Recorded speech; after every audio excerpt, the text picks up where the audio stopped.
I wanna be different, I wanna be changed, till all of me is gone, and all that remains is a fire so bright the whole world can see that there's something different. So come and be different in me.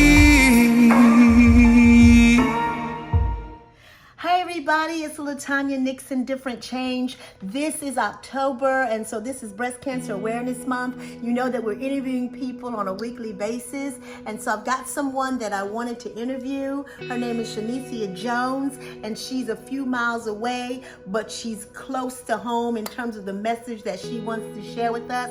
And so we are so excited to interview her. We're going to interview her via a FaceTime video. It's amazing what you can do with technology, right? And so why don't we go ahead and give her a call? And I am so excited because I've got my good friend Shonicia Jones. We actually have her with FaceTime because she lives a little bit of a distance away from me, but I definitely wanted to highlight her as one of the breast cancer warriors, survivors. And so Shonicia, I've got a couple of questions for you if you are ready to go. I am. You are? Good. All right, so first I just want to ask a question.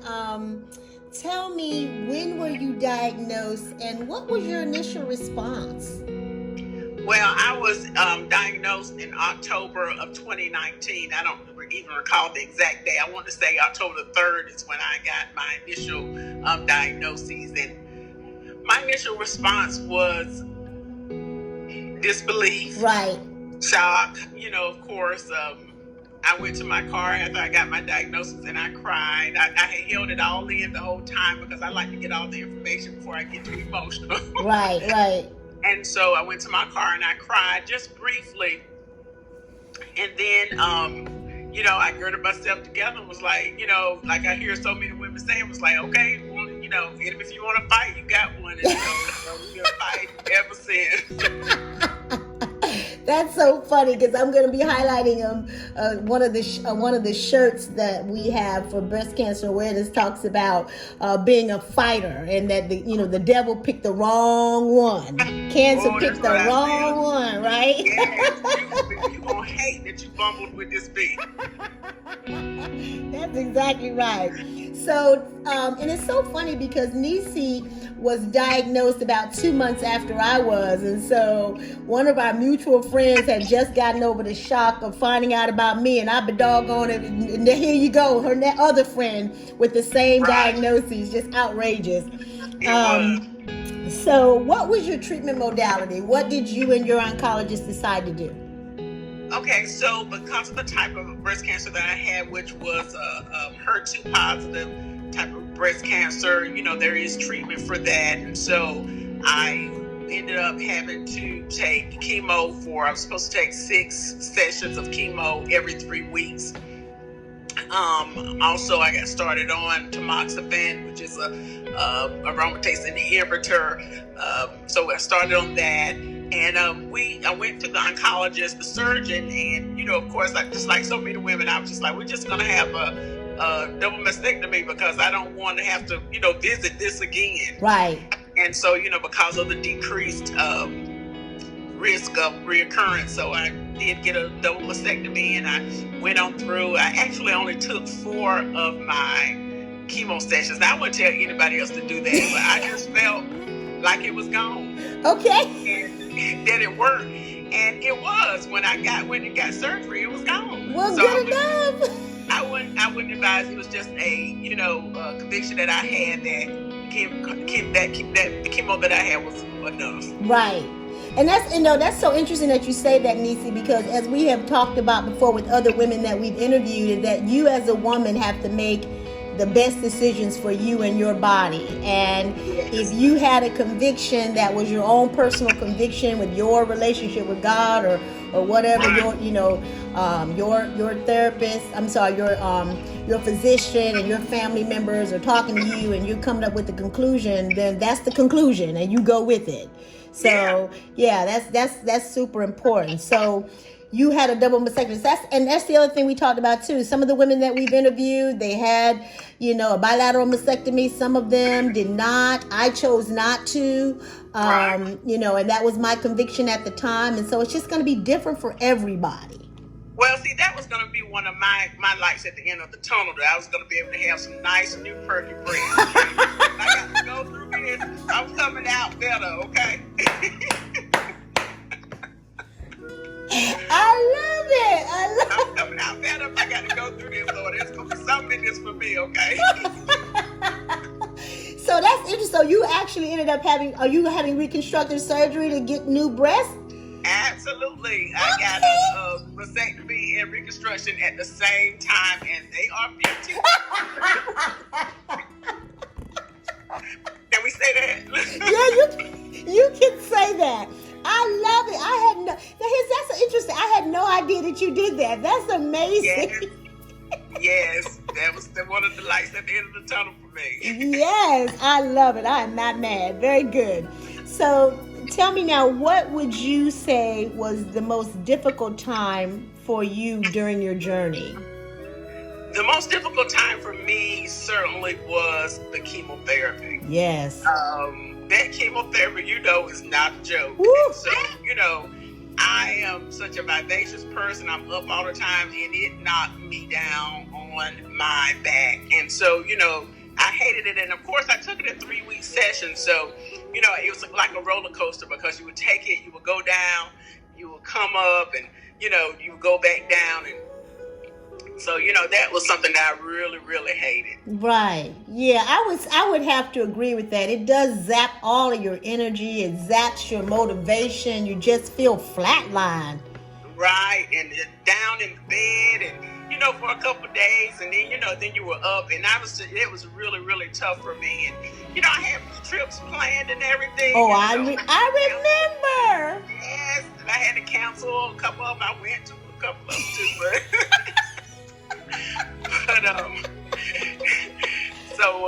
but it was really tough. I mean, that had to be the most horrible part for me, is the chemotherapy. Got it. Yeah, I would agree. And I talk about the chemotherapy, for me, the bone pain. That bone pain, it's indescribable. I don't think I will be old and gray and will never forget that bone pain. Yeah, and I had nausea and it was just really, really bad. So, but we got through it. And we did. Praise God. I cheated a little bit because I told him I'm not taking out one more dose of chemotherapy, okay? You said you were done? I'm not taking out one more dose of chemotherapy. My doctor, he was mad with me. He was like, you're so hard-headed, you're so stubborn. I said, I just feel like, my lump had disappeared after the first chemo. Gotcha. Because I could feel, I had a palpable lump that you could feel after the first chemotherapy. I could tell that it was gone. Wow. Or, dissolved or something like that. Sure. And so, I took a few more, I wanted to stop at 3, but he talked me into going to 4. And after the 4th one, I was like, I'm done. I'm not taking any more chemotherapy. And so. Done with it. Yeah. But and so I said, no, because in my mind, I'm going to get my breast cut off. What's the point? What we got to But I love it. Yeah, and so I'm like, why do we have to go? Why do I have to go through this? I'm gonna get my breast cut off too. And they did ask me about radiation, but I did not take radiation because when I talked to the radiologist about it, the radiology oncologist about it, it really wasn't a benefit for me, and so that they could really explain to me why I was going to be doing that. So I didn't do that either. So. I'm a nurse, nurses are the worst patients. So. Right. I was going to say she's got medical knowledge and everything, and so wow, very good. But I was just doing my research and stuff, and I mean. I would tell definitely anybody to listen to the doctors and stuff, but, like I said, I had a conviction that I was finished with the chemo, that was enough. And when we went to do my surgery, when they take your old breast tissue and test it, it was zero cancer. Zero cancer. See, Yeah. so and that's you being in tune with your body too. You know, Yes. Yes. she's Nisi has a video, and I'm hoping that we can share a link on that video that talks about are you feeling me? Feeling yourself. Feeling yourself. That's what it's called. And Yeah. so she talks Very about important. she talks about being in tune with your own body and knowing your own breast tissue, which is super important. So we definitely going to have a link for that so that people can look at that, because that is it's such a cool video and a cool concept, feeling yourself. Yeah, that was one thing that came out of, like I said, I was praying, I was like, I know this is a test, so I know there's some testimony in it for me. And I actually had a mammogram 6 months prior to filling my lung. Wow. So I had a normal mammogram 6 months prior. So that just lets you know how important it is for you to continue to don't just rely on the mammogram, but continue to do your self-breast exams, because 6 months after having a normal mammogram, I could feel a lump in my breast that had grown. And I waited a little bit, about a month or two, and then I went to the doctor. And I was like, this feels like something. He was like, you're right. And he sent me for another mammogram, and they found, that it was a lump and it was cancerous. Wow. That's such amazing message. Yeah. So now my message is, make sure that you're feeling yourself. Make sure you're doing your breast exams. And I read that 40,000 women are continuing to die every year from breast cancer. And I think that, we can curb that number if women, find out about it early by doing their self-breast exams and noticing any abnormalities. Right. I was going to ask you about advice, but I think that is really awesome advice. Just make sure that you are familiar with your own breast tissue. Yes. Yeah. Yes. Feel yourself. Feeling yourself. Yes. Yeah, that early detection is so important. Yeah, that's key. That's key because, a lot of times what happens is when people find out, it's already late. Right. And so the earlier you find it, the more apt they are to be able to treat it. That's exactly right. And, the one thing the message that I keep telling people is that early detection, it means the difference between life and death. It really is. Yeah. And so knowing about it as early as possible is so important. Yeah. Absolutely. And so, that's why it's important to do your self-breast exams and, just follow up with the doctor in regard, just have your annual checkups and things like that. Yeah, very, very key. Anything else you wanted to share? Because that's it for, I guess, the formal questions, but... Well, only thing that I would tell people is, sometimes you would be tempted to be quiet about what's going on with you. And some people get into shame. The enemy, that's one of his tricks, to try to make you shame about the sickness that you didn't cause. Right. So, it was just talking to you and talking to other people and, just having the support around me that really helped me. My motto was, devil, you might steal my hair. You might steal some energy, but you will not steal my joy. So I'm determined to go through it in a way that glorified God and that other people could gain strength from my testimony. So. Yeah, absolutely. And it's so funny because even though, like I said, I started my journey a little bit before she did, we were encouraging each other along the way. Yes. And just chatting about, girl, that thing knocks you down, don't it? Yes, it does. Yes. And I mean, it was several women that I knew who were going through it at the very same time. Wow. So, I really found strength in, talking with those women and, seeing what was working for them. Some people were some people were sending me soup from over in the Bahamas. And wow. Just had different little things that they were trying to help me just to get through it, Oh, I love it. Make it through, but I just had to go through to get through. That's it. I like that. You had to go through to get through. That's good.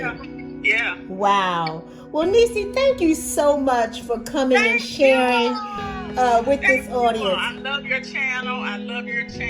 Thank you for doing what you're doing and encouraging and strengthening women and people. Yeah. Well, thank you. I appreciate you for being one of my supporters for sure and praying for me. I know that you have, and I'm certainly praying for you too. And we're just going to beat this thing overall and give God all the glory. Oh, yes. All right, that concludes our time with Sister Nisi. Take care, Nisi. I will talk to you soon. All right, girl. Love y'all. Love you. Bye.